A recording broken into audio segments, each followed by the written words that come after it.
하는지라. 아멘. 사랑합니다. 네, 아는 만큼 보인다라고 하는 말이 있습니다. 전혀 우리가 어떤 정보에 대해서, 어떤 지식에 대해서 우리가 아예 알지 못하면은 앞에 아무리 좋은 걸 갖다 놔줘도 이게 좋은지 안 좋은지를 모른다라는 거죠. 뭐 예를 들어 이런 게 있습니다. 여러분, 저는요 미술에 별로 조예가 없어요. 어떤 게 정말 좋은 그림인지. 근데 뭐 제가 잘 그린 그림이다라고 생각하는 건 뭐 보통 이런 거지 않을까요? 사실하고 가장 비슷하게 그렸다, 뭐 이 정도이지 않을까 싶은데, 그러다 보니까 저는요 사실은 아직까지도 피카소의 그림이 이해가 안 돼요. 여러분 좀 이해가 되십니까? 역시 피카소의 그림은 이게 대단하고 이거는 정말 가치가 있고, 여러분들 그렇게 혹시 이해하십니까? 피카소가 우리가 생각하기에는 정말로 이상한 뭐 해체주의라고 해야 되나요? 그런 그림만 그리는 걸로 우리가 알고 있지만, 사실은 피카소는 엄청나게 우리가 생각하기에 사실하고 비슷하게 그린 정물화 같은 것도 너무나, 인물화 같은 것도 너무나 잘 그린다라고 얘기를 하죠. 그것에 대해서 분명하게 잘 알고 있기 때문에 그런 우리가 이해하기 힘든 미술들도 할 수 있다라고 하는데, 미술에 대해서 잘 알고 조예가 깊은 사람들은 그 가치에 대해서 너무나 잘 알지만, 저 같은 사람은 잘 모르는 겁니다. 이거와 비슷한 예로 이런 게 있어요. 여러분, 저는요 2018년에 신혼여행을 다녀왔거든요. 저는 동유럽으로 신혼여행을 다녀왔습니다. 그래서 체코, 오스트리아, 헝가리 이렇게 3개국 5개 도시를 다녀왔는데, 문제는 뭐냐면 제가 이제 유럽을 처음 가는 거였어요. 처음 가는 거다 보니까 너무 신나가지고 막 준비를 하는데, 이제 여행지들을 이제 어디를 가야겠다, 어디를 봐야겠다 이런 것들을 할 때 뭘만 봤냐면은, 인터넷에 봤을 때 일반적으로 나오는 체코 프라하에 가면은 여기는 꼭 가야 됩니다. 뭐 프라하 성이 있고 까를교가 있고 뭐 그런 데들이 있어요. 무슨 광장이 있고 이런 데들만 이제 찾아보고 계획이 넣었던 거죠. 근데 이제 아내랑 이제 결혼을 하고 신혼여행을 체코로 날아가서 봤어요. 이제 돌아다니다가 어디 무슨 이게 동상 같은 게 있는데 되게 크고 멋있는 거예요. 저게 뭐지? 하고 가까이 가서 봤는데, 여러분들은 잘 모르겠지만 얀 후스라고 하는 종교 개혁자가 있어요. 그러니까 우리로 따지면은 여러분 마틴 루터나 존 칼빈 같이 정말로 유명한 종교 개혁자인 거예요. 그러니까 카톨릭으로부터 정말로 말씀 중심의 신앙을 얻고자 했던 종교 개혁자, 정말 유명한. 그래서 이 종교 개혁을 위해서 결국에는 싸우다가 투쟁하다가 화형을 당한 사람이 야누스라고 하는 분이거든요. 그래서 지금도 여러분 성지 순례 이제 여행을 이제 찾아보면은 보통 3개가 나와요. 첫 번째 구약 해가지고 이집트부터 이스라엘까지 하는 출애굽의 과정과 이스라엘 지역 또는 그 옆에 있는 페트라 있는 이런 동네들을 가는 구약의 과정이 있고, 신약의 일정이 있어요. 신약. 얼마 전에 윤종문 목사님이 4월에 다녀왔는데, 이거는 이제 터키와 그리스, 사도 바울이 선교 여행을 다녔던 그 이제 요한계시록에 나오는 7교회가 있는 그 코스들을 돌아다니는 터키, 그리스 이제 일정이 있고, 마지막 3번째가 뭐냐면 이제 종교 개혁 일정이에요. 근데 보통 종교 개혁 일정에서 1번 첫 번째로 가는 코스가 어디냐면 바로 이 체코 프라하의 얀 후스, 여기 이제 교회와 이 동상을 보러 가는 게 1번인데, 저는 그걸 몰랐던 거예요. 목사 되겠다는 사람이 그것도 모른 채 가서 보니까 이게 얀 후스 동상이구나. 이 몰랐던, 저 동상을 보고도 몰랐던 이제 저의 모습이 있는데, 그래요. 모르면요, 모른 채 가면은 아무리 좋은 게 있어도 모른다는 거죠. 근데 여러분, 우리들도요 아는 것보다 모르는 게 너무나 많아요. 그쵸? 우리는 아는 것보다 모르는 게 많아요. 우리는 지식적으로도 그렇고 우리의 삶의 앞날에도 앞으로 어떤 일들이 있을지, 어떤 일들이 일어날지에 대해서도 우리는 너무나 무지한 게 인간입니다. 단적인 예로 그렇지 않아요? 아무리 과학이 발전하고 아무리 천문학이 발전했음에도 불구하고 아직도 날씨를 예보를 잘 못하잖아요. 그쵸? 뭐 비가 오늘 얼마 온다고 했는데 비가 안 오고, 뭐 비가 왔다 안 왔다 하고 이런 것들을 우리 아직도 맞추기 어려운 게 우리의 모습인 것처럼 우리는 참 연약한 모습임을 우리는 스스로 많이 깨닫곤 합니다. 이러한 모습의 신앙생활을 했던 한 가정이 오늘 우리가 읽은 성경에 나오는데요.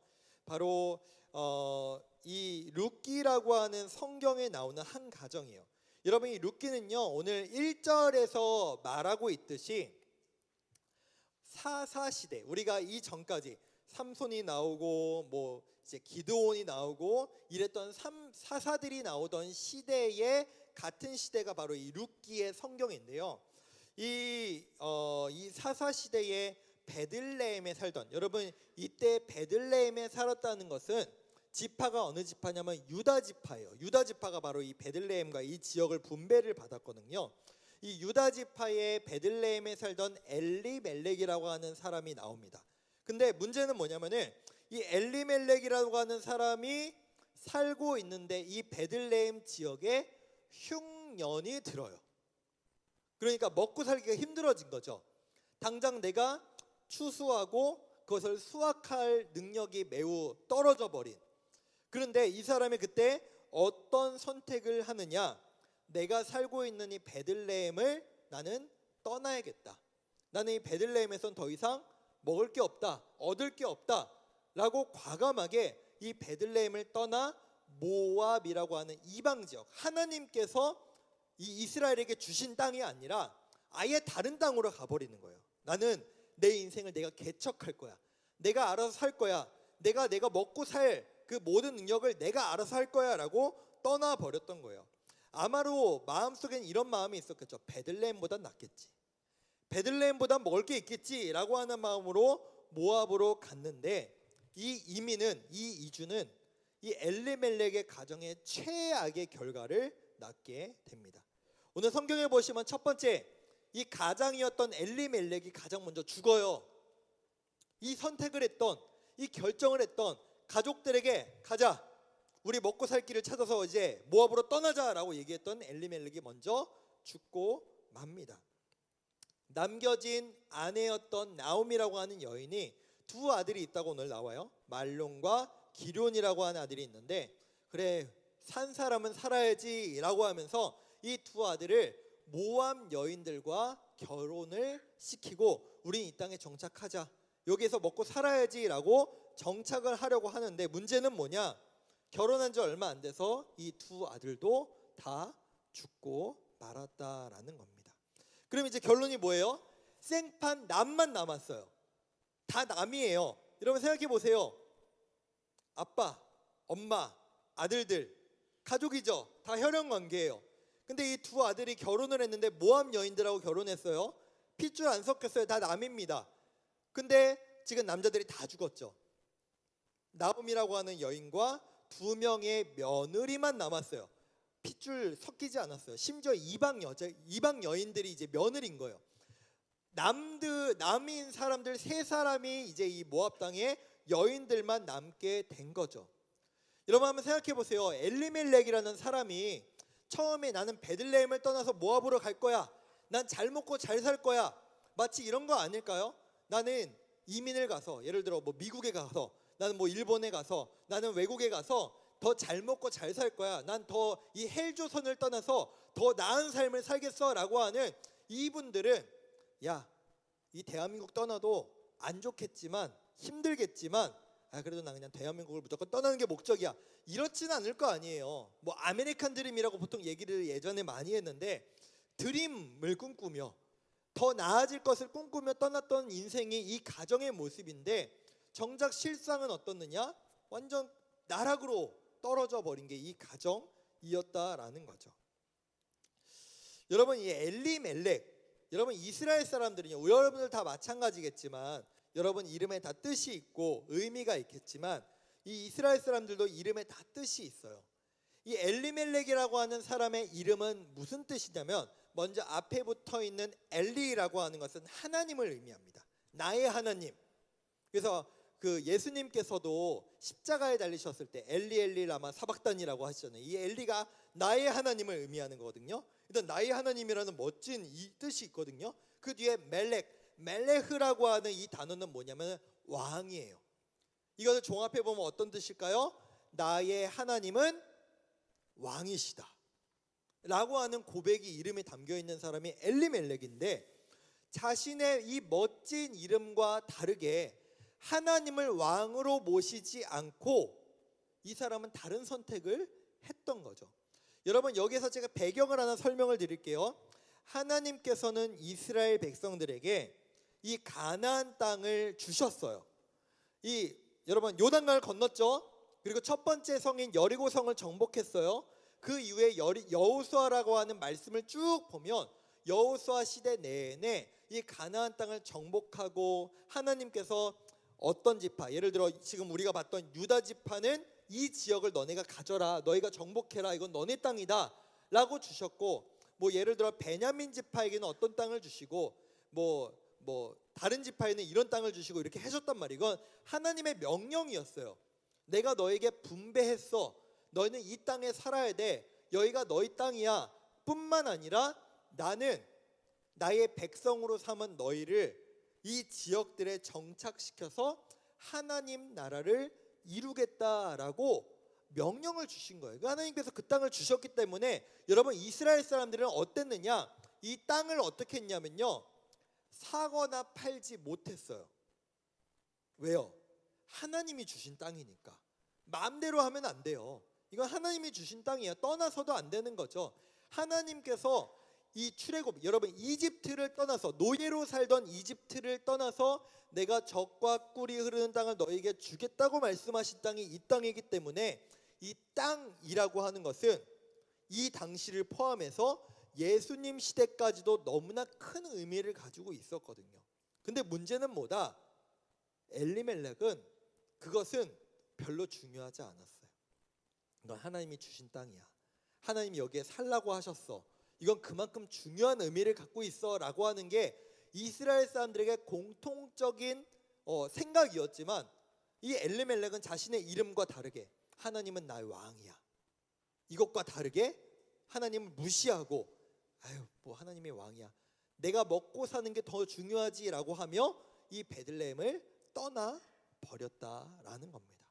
여러분, 이 선택은요, 그냥 단순히 하나님 나 잘 먹고 잘 살고 싶어요, 하나님 나 먹고 살 길을 찾고 싶어요, 내 길은 내가 살아가고 싶어요 라고 하는 것 뿐만이 아니라, 이 선택은 어떤 선택이냐면, 나는 하나님 없이 내가 내 인생을 내가 왕이 되고 내가 주인이 되어 살겠습니다 라고 하는 선포와 다를 바가 없었다라는 거죠.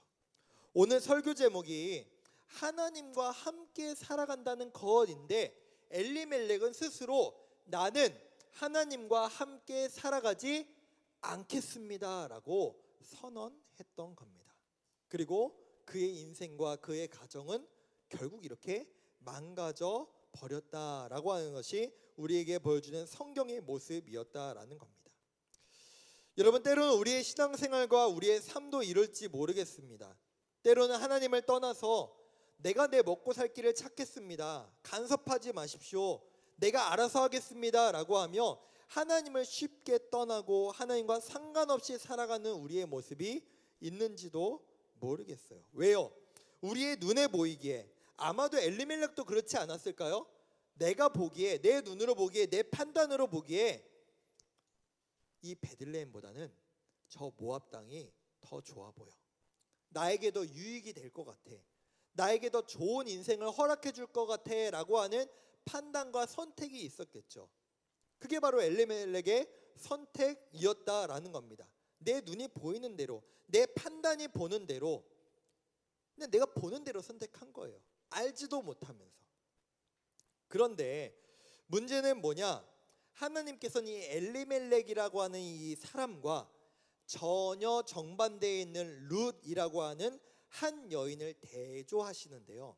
여러분, 이 룻이라고 하는 여인은 어떤 사람이었냐면, 일단 이방인이에요. 이스라엘 사람이 아닙니다. 하나님의 약속을 받은 민족이 아니에요. 근데 이 모압 사람은 하나님이 뭐라고 말씀을 하셨느냐, 우리 함께 우리 신명기 23장 말씀을 보겠습니다. 하나님이 이렇게 말씀하세요. 암몬 사람과 모압 사람은 여호와의 총회에 들어오지 못하리니 그들에게 속한 자는 10대뿐 아니라. 이게 무슨 얘기냐면은 이 모압 사람이 결혼을 했어요. 이스라엘 사람하고 결혼을 했어요. 근데 이제 10대가 지났어요. 그럼 여러분 몇백 년이 지나야 되는 거예요.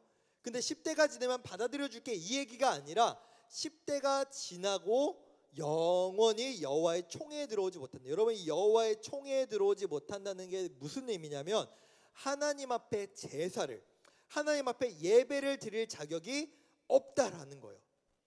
그러니까 이 모압 여인은 사실은 이스라엘 사람들에게 있어서는 사람 취급을 못 받는, 우리와 같은 민족일 수가 없는 여인이 바로 이 모압 사람이었다라는 거죠. 근데 재밌는 건 뭐냐? 멀쩡한 혈통, 멀쩡한 자격을 갖고 있었던, 이름마저도 여호와 하나님은 나의 왕이시라고 하는 이 이스라엘 유대인이 아니라, 이 사람은 하나님을 버렸지만 오히려 이방 여인, 모압 여인을 통해서 하나님은 일하신다는 것을 대조적으로 보여주신다는 거죠. 여러분 보세요. 이 당시에 여인들만 남았다라고 하는 것은 그 누구로부터 보호받을 수 없다는 것을 의미해요. 그래서 사실은 나오미가 이렇게 얘기하거든요. 너희는 이제 니네 고향으로 돌아가서 재혼을 하든 니네 살 길을 찾아라. 이게 똑같은 얘기인 거예요. 엘리멜렉이 얘기했던 것처럼 나는 내 살 길을 찾겠다. 내가 생각하기에 나는 베들레헴이 아니라 모압으로 가야 살겠구나 라고 얘기한 것과 같이 나오미도 똑같은 얘기를 해요. 야, 너희들 모압 사람 아니냐?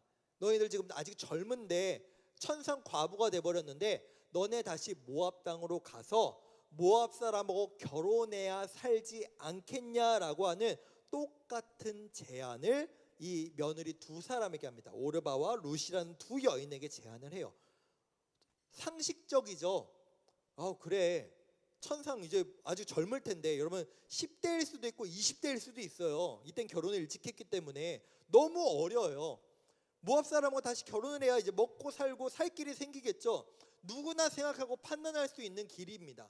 근데 오늘 성경은 다른 모습을 하나를 보여주고 있는데, 이 이방 여인 룻이 무엇이라고 말하는지 우리가 읽었던 본문 1장 10절을 우리 함께 보겠습니다. 나오미에게 이르되, 이게 룻의 말이에요. 아니니이다. 우리는 어머니와 함께 어머니의 백성에게로 돌아가겠나이다 하는지라. 여기만 보면 어머니의 백성에게로 돌아가겠다라고 하는 얘기는 어머니 사는 곳, 어머니 민족 있는 것에 나도 그냥 가겠습니다 라고 하는 얘기로 들릴 수 있지만, 여러분 이거는요 전혀 다른 얘기예요. 좀 더 깊이 들어가 보면 나는 어머니 민족이 믿는 그 하나님의 소속으로 들어가겠습니다 라고 하는 말과 같은 말이었다는 거죠. 근데 여러분 이 선택은요 어떻게 보면 자살행위예요. 생각해 보세요. 이 어머니, 시어머니, 나하고 남이에요. 남편도 없어요. 근데 이 시어머니와 함께 하겠대요. 여자끼리 누구에게도 보호받기 힘든 상황에, 심지어 자신은 여러분 어떤 사람이에요? 이스라엘 사람이 아닙니다. 이방 여인이에요. 이 이방 여인이 이스라엘에 들어가면 어떤 취급을 받을지 뻔히 알면서도 사실 우리의 생각으로, 우리의 눈으로, 우리의 판단으로 생각하기에는 도무지 이해되지 않는 선택을 지금 이 룻이란 여인이 했다라는 것입니다. 근데 여러분 참 재밌는 게 있어요. 하나님께서 이 룻기라고 하는 성경과 그 바로 앞에 있는 사사기라고 하는 성경이 똑같은 시대의 성경의 내용을 다루고 있지만, 이 내용이, 이 서로의 내용이 다루고 있는 주제는 너무나 달라요. 사사기라고 하는 성경은요, 너네 하나님을 버리고 너네 스스로가 왕이 돼서 니네 멋대로 살면 이렇게 망한다, 이렇게 살면 안 돼, 가장 암흑의 모습을 보여주는 게 사사기의 성경의 모습이라면, 룻기에서는 앞에는 똑같은 모습을 보여주죠. 사사기가 이랬다, 사사 시대에는 이스라엘 사람들이 이렇게 살았다, 하나님 무시하고 지네 멋대로 살았다, 엘리멜렉도 이름은 하나님은 나의 왕입니다 라고 하는 이름이 있지만 정작 스스로 왕이 돼서 자기 멋대로 살았다, 하나님과 상관없이 살았다라고 하는 모습을 보여주지만 반면에 대조해서 룻이라는 여인을 통해서 이 이스라엘의 회복의 모습을, 이 이스라엘의 여전히 하나님께서 주시고자 하는 은혜와 사랑의 그 길을 보여주신다라는 겁니다. 그래서 사사기와 룻기는 한 성경으로 묶여 있지 않고 사사기, 룻기, 그 다음 성경이 사무엘 상하라고 하는 성경으로 연결되어 있어요. 왜요? 하나님께서는 이 룻을 통해서 이 희망 없는, 소망 없는, 스스로 왕이 되고자 하는 이 이스라엘에 하나님께서 선택하시고 하나님께서 보내시는 왕을 세울 것이기 때문이죠. 여러분, 오늘 우리가 읽었던 성경에 보면은 중요한 위치가 하나 나옵니다. 바로 베들레헴이라고 하는 위치죠. 여러분, 이 베들레헴은 처음에 우리가 봤을 때는 암울해요. 먹을 게 없어요. 희망이 없어요. 엘리멜렉조차 떠나고자 하고 싶은 동네가 바로 이 베들레헴입니다. 근데 재밌는 건 뭔지 아세요? 이스라엘에 하나님께서 세우시고 이스라엘의 진짜 왕이었던 한 사람, 구약에 나오는 첫 번째 사람이 바로 다윗이라고 하는 사람인데, 이 다윗이 처음 등장한 동네가 바로 베들레헴입니다. 뿐만 아니라 우리는 신약에 넘어와서 다윗을 뛰어넘는 진짜 우리의 왕, 우리의 구원자가 등장하는 것을 우리는 너무나 잘 알고 있습니다. 그 진짜 왕이신 한 분이 등장하는 장소, 처음 나신 장소가 어디예요? 베들레헴. 예수님께서는 베들레헴의 한 마구간에서 태어나셨죠. 근데 하나님께서는 이 다윗과 이 예수님을 누구를 통해서 이 땅에 나게 하셨냐? 바로 이방 여인인 이 룻이라고 하는 여인을 통해서 이 땅에 우리에게 허락하셨다라는 겁니다. 여러분, 사실 룻이라고 하는 여인은요, 대단한 선택을 한 게 없어요. 대단한 일을 한 것도 없습니다. 이 여인은 그저 한 가지 선택을 했을 뿐입니다. 나는 내 어머니와 내 시어머니와 함께 하겠다. 그리고 나는 그 내 어머니가 믿는 하나님의 그 소속으로 들어가기를 원한다라고 하는 선택을 했을 뿐입니다. 난 하나님과 함께 살아가겠다. 나는 그 나라로, 그 민족으로 들어가겠다라고 하는 선택을 했을 뿐인데, 오히려 유대인이었던 엘리멜렉은 하나님을 떠났지만 이방 여인인 룻이 하나님과 함께 하기로 결정할 때 하나님은 이 가정에 축복을 부어주시고 이 가정에 풍성한 은혜를 부어주시고 이방 여인인 룻을 통해서 다윗이 나게 하시고 예수님이 나게 하셨다라는 겁니다. 여러분, 이거는 단순한 신데렐라 이야기가 아닙니다. 하나님께서 우리에게 말씀하고 계신 거예요. 너희가 나와 함께 하기를 결정하기만 한다면, 너희가 나와 함께 하기를 사모하고 바라기만 한다면 나는 너희와 함께 하겠다. 나는 너를 버리지 않겠다. 이방 사람이지만, 심지어 여자지만, 죄송해요, 이 당시에는 여자라고 하는 의미는 남자랑은 천차만별의 차이를 갖고 있었기 때문에 이방 사람이고 여인이지만 나는 그 여인을 통해서 이 이스라엘에게 왕이 나게 할 것이고 그것을 뛰어넘어 온 인류를 구원할 진짜 왕 메시아를 이 땅 가운데 보내주겠다라고 하나님은 말씀하고 계신 것입니다.